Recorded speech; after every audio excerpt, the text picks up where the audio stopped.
इस वाणी में सतगुरु कबीर साहिब जी निर्गुण ईश्वर के स्वरूप को स्पष्ट करते हुए उसकी भक्ति के महत्व को प्रतिपादित करते हैं और मनुष्य को हर प्रकार से संदेह रहित होकर निर्गुण ईश्वर की भक्ति करने का उपदेश देते हैं।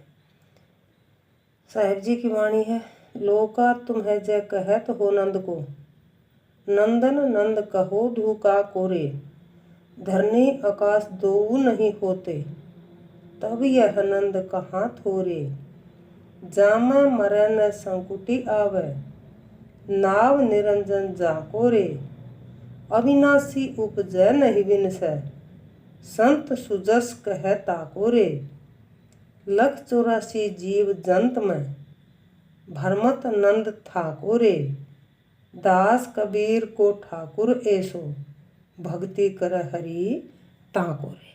देखो क्या गजब की वाणी सतगुरु कबीर साहिब जी ने कही है कि निर्गुण ईश्वर में विश्वास रखो। साहिब जी का निर्गुण ईश्वर में विश्वास था, निर्गुण भक्ति थी साहिब जी की। वे लोगों को इस तथ्य से समझाते हुए कहते हैं कि ईश्वर निर्गुण है।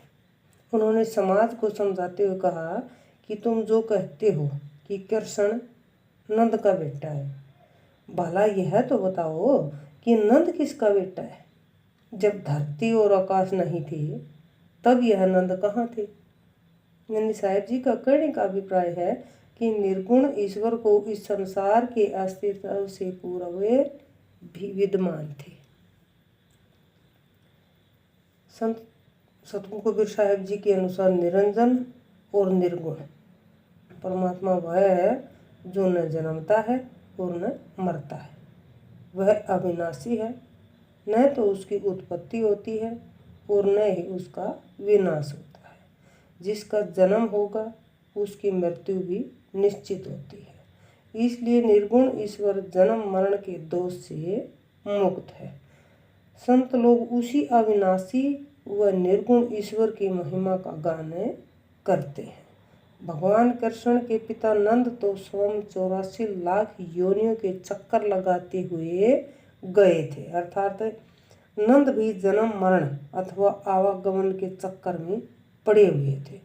सतगुरु कबीर साहिब जी कहते हैं कि उनका ईश्वर तो ऐसा है कि स्वयं हरि यानी श्री कृष्ण भी उनकी भक्ति करते हैं। तो देखो कितनी स्पष्ट वाणी के माध्यम से सतगुरु कबीर साहिब जी ने उदाहरण देकर मानव को चेताया है। अगर इतना सब बताने के बाद भी हमारे समझ में बातें नहीं आती हैं तो फिर साहिब जी का क्या दोष, वो दोष हमारा है। बोलो साधु सत साहिब।